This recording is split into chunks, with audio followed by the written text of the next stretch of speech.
Hello everybody, thanks for tuning back in. I'm finally back with a new video. This time I decided to talk about hi-hat synthesis because I discovered a nice technique how to treat overtones in a very flexible way, and that's what I'm gonna show you today. Welcome to my Ableton. Let's start.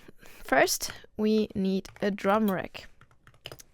Then we have to think about how is a hi-hat constructed. It's normally having a transient, which is noisy most of the time, then a noise tail and overtones.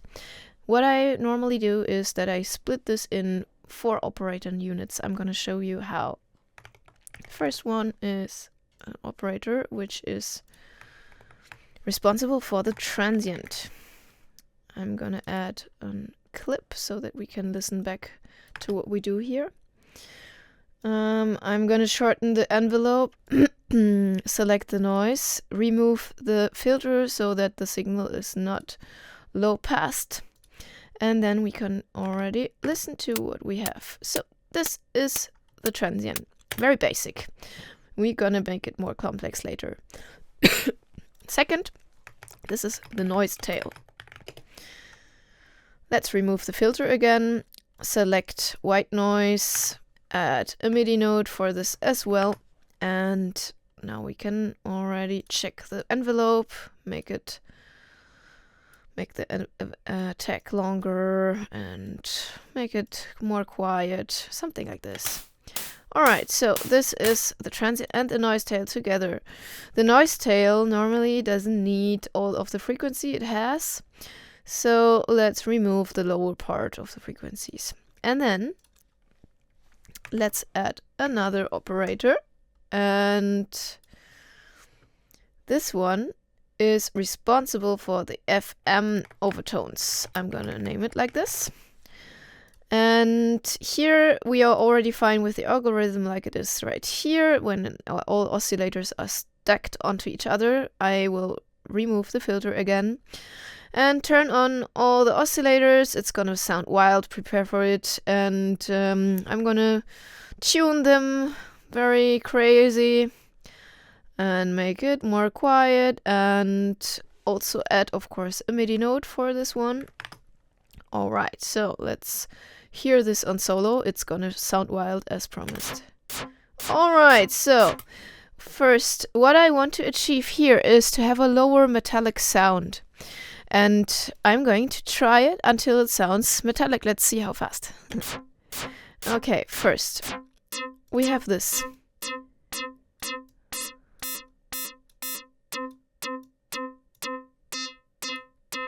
Maybe a bit higher also. Let's see. Then I add another one. So it's getting more metallic. What I want to do also is to shorten the MIDI node, because otherwise it will be always like a tone. And we only want a development in the node. So it's a bit more metallic already. Let's see.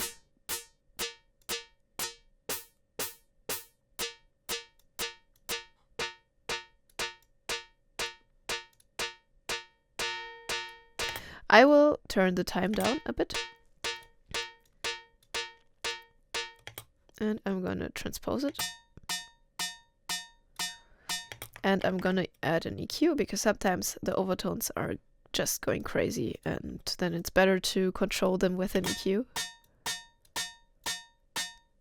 Yeah, it's already sounding a bit more metallic.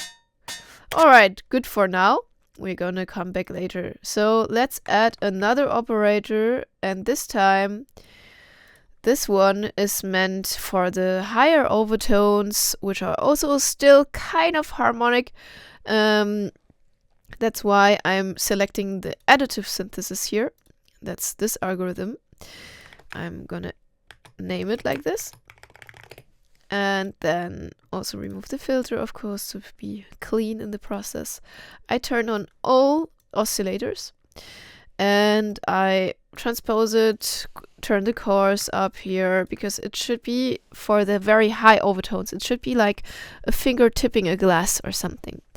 That's what I want to achieve here. So for that, I also need to detune all the oscillators, because we want to have some wild overtones which we cannot really put into a harmonic structure. I really want them to be kind of unharmonic in in the best way possible, let's say. So we also need a note for this one. Okay, what I can hear here is that the envelope is having a very short attack. I don't want this, so let's make it shorter. This is also sounding a bit metallic already. And this is quite loud, so let's turn it down. And now maybe go with the chorus of this one even higher. And already it sounds a little bit like a glass. Just a little bit. Alright, and we're already quite low in volume here, that's great. And this one, let's remove the noisy frequencies here. Ah, it's already shelf, right. And I'm also gonna turn the time down even more, turn the volume down, because it's really just a layer, you know? It's not supposed to be functioning on its own. So let's hear it all together. Okay, from what I can hear right now is that this one is quite loud and long. So let's make it shorter. And maybe it's even cool that it's so long, but let's turn it down. Let's make the noise tail a bit more quiet. Like this maybe. So, okay, so here you can hear it's already sounding quite metallic, and from here really possibilities are endless, because what you can do, for example, as well, is just change the timing of those single elements. So for example, here I can make the hi-hat evolve over time. I mean, it's a very short amount of time, but still. Like this, for example. Then what we can also do is either pan the overtones, or we just spread them so that the hi-hat is stereo all of a sudden. Also with this one, also possible. I mean, it can be done, but spreading the noise is not always so elegant, I think. But it can be nice. I don't do it in this case, because if the overtones are already spreaded, it's fine. And yeah, basically we right now have really a set of endless possibilities, as you can also work on the transient. Here I will select additive synthesis, and then you can add some tonality to the transient as well. Like turn it up very much. I will edit the envelope, make it very short for both of them, of course, because it's a transient. And then we just hear it solo. Okay, so now it's definitely a different transient than only the noise. Something like this could be cool. And then let's check the noise tail again. Yeah, it's like a shaker kind of sound. Very basic. Of course, you can also add some more here, you know. As I said, the possibilities are endless. Let's try even, you know. Let's just try. Let's go here as well with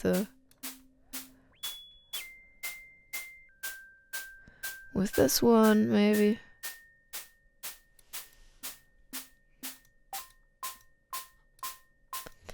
Also make it longer. It should be soft.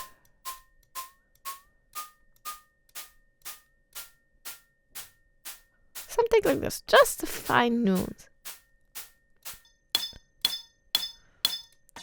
So this one comes quite late now, and this one as well. And then let's check what this is again. We can now so many things to make the sound change.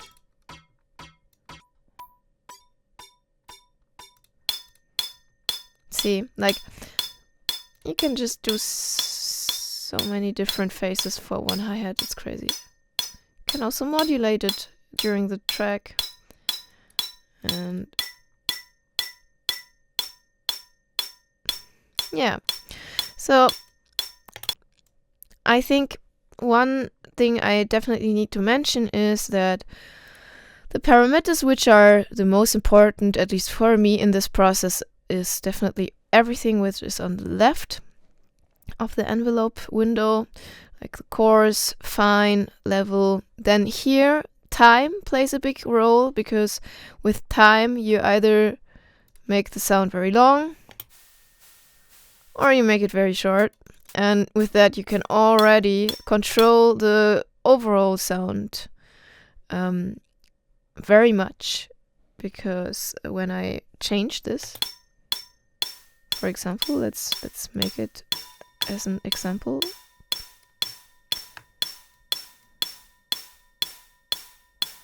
It will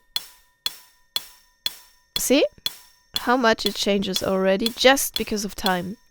And then of course volume is very important, transport is very important, and if you want it to be stereo, just use the spread. Of course you can also use all the other things inside, which makes it even more exciting, I would say, because then you can really build a very unique hi-hat. So I can recommend to do this, to record several tries, maybe record all the time, and then you just put it into a track project and select one of those or several of those with a sampler or something, and play around with it. I think the possibilities are definitely endless, and it's a very fun way of creating hi-hats which sound unusual, I would say. And you can of course also try to rebuild real hi-hats, but I think in this case, with this technique, you have so much more possibility. I would definitely try to not only go natural but go wild. So yeah, I think I mentioned basically everything for this topic, and I hope you learned something. I will probably also make a video at some point where I show how to work only with noise for hi-hats and shakers, because I've done this a lot in the past as well, and it's also quite fun and much more basic. But this is even more spicy for me right now, so I wanted to share this. And yeah, I hope it gave you something useful, and see you next time.